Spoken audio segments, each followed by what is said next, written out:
हमारा टॉपिक है रेगुलर और डायरेक्ट प्लान्स।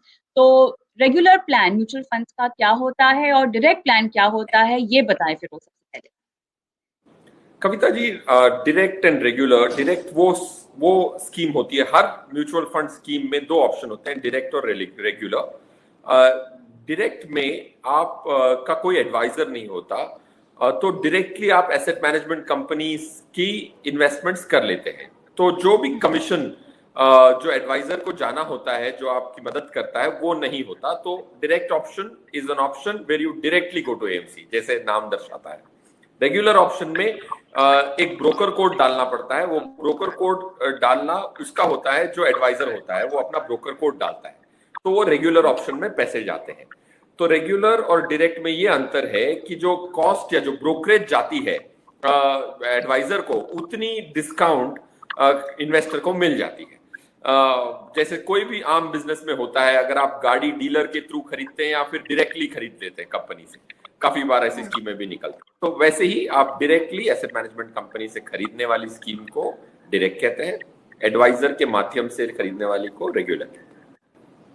और राइट, यहाँ पर इंतजार दर्शकों के सवालों का। अगर आप हमें ऑनलाइन देख रहे हैं तो अपने सवाल फटाफट कमेंट बॉक्स में डालिए फंड्स के नाम के साथ, और आपकी क्या रणनीति है, क्या लक्ष्य के तहत आपने उस फंड को अपने पोर्टफोलियो में जोड़ा है, तमाम डिटेल्स हमें दें और एक एक करके आपके तमाम सवालों के जवाब आपको हम देंगे। लेकिन फिरोज, अक्सर देखा गया है कि डायरेक्ट प्लान्स में मुनाफा थोड़ा सा ज्यादा होता है, इसके पीछे क्या तर्क है? मेरे ख्याल से यही एक बहुत बड़ी वजह है जिसकी वजह से लोग डायरेक्ट प्लान को ज्यादा तवज्जो देते हैं, भले ही फंड की समझ हो ना हो, बाजार की समझ हो ना हो।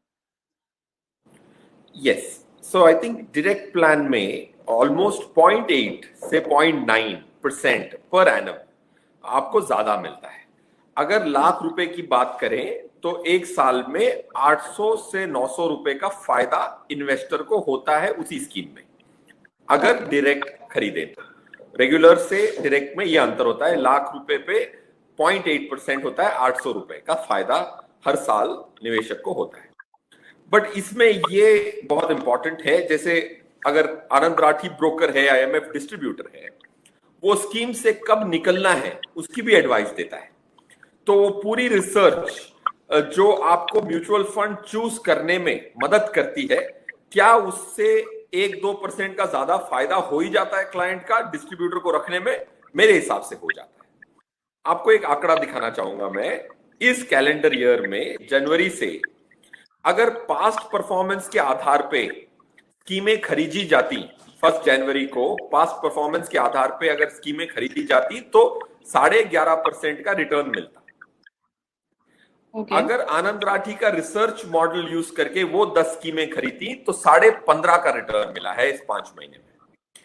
तो इन्वेस्टर, रिटेल निवेशक क्या करता है, वो देखता है कि अच्छी स्कीमें परफॉर्मेंस वाली कौन सी है, उसको खरीद लेता है डायरेक्ट ऑप्शन, राइट। तो वो स्कीम से अगर आप दिमाग लगाएं और अच्छी स्कीमें चुने एडवाइजर के माध्यम से, तो 2-3-4% का भी साल दर साल फायदा एक्स्ट्रा मिल सकता है। तो दोनों स्कीमों की महत्वपूर्णता है। अगर आपको एडवाइजर पे यकीन है तो आप रेगुलर यूज करें। अगर आपको एडवाइजर चाहिए नहीं, शो के माध्यम से अगर आप स्कीम्स खरीद रहे हैं और कोई एडवाइजर नहीं है, तो जरूर आपको डायरेक्ट ही खरीदनी चाहिए। ओके, फिरोज, अभी तक तादाद किसमें ज्यादा है, रेगुलर प्लान्स में इन्वेस्टर ज्यादा है या डायरेक्ट प्लान्स में?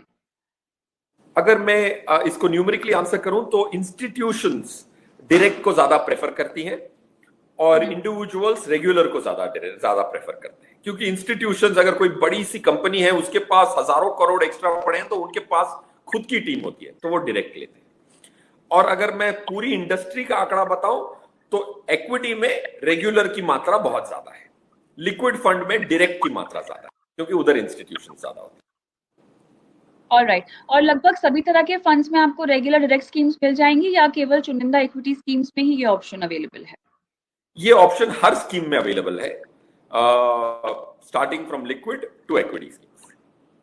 अच्छा, अगर हम कोई डायरेक्ट प्लान ले लेते हैं और मान लीजिए हमें कोई चीज समझ में नहीं आती या हमारे से कोई चूक हो जाती है या किसी भी चीज को लेके हमें कांटेक्ट करना है एएमसी को, उनसे बात करनी है, तो रेगुलर प्लान में कांटेक्ट करना आसान होगा क्या? डायरेक्ट प्लान के निवेशकों को भी क्या उसी तरह की तरजीह दी जाती है? क्या उनकी भी ट्रबल शूटिंग उसी तरह से की जाती है जो रेगुलर प्लान में होता है?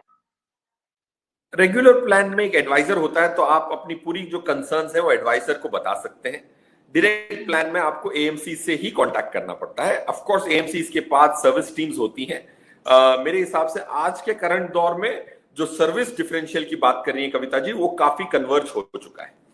तो पहले 5 साल पहले बड़ा कठिन था, क्योंकि उधर इंफ्रास्ट्रक्चर नहीं था एसेट मैनेजमेंट कंपनीज के पास सर्विस करने के लिए। जो बिल्ड हो चुका है, तो service levels are similar if not identical, but regular is better from a service standpoint.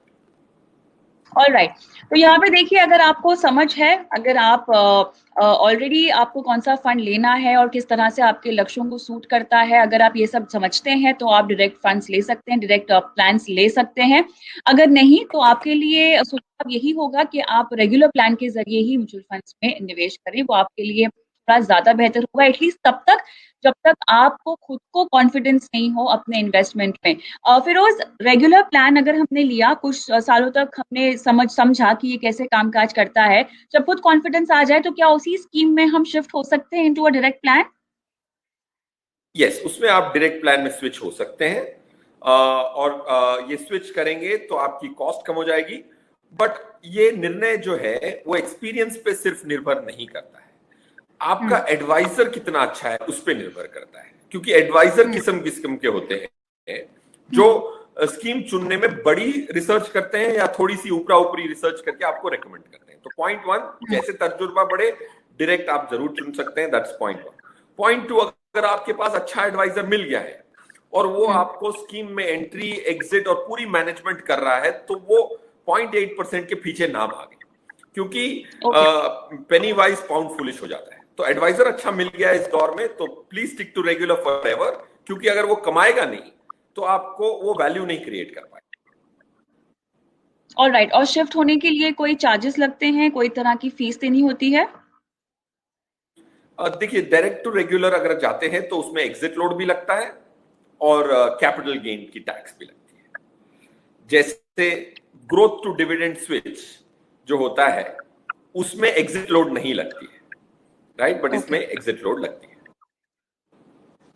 All right, तो इन तमाम बातों को ध्यान में रखें जब भी आप अपने लिए रेगुलर प्लान या डायरेक्ट प्लान कंसिडर कर रहे हो म्यूचुअल फंड्स के लिए। सवालों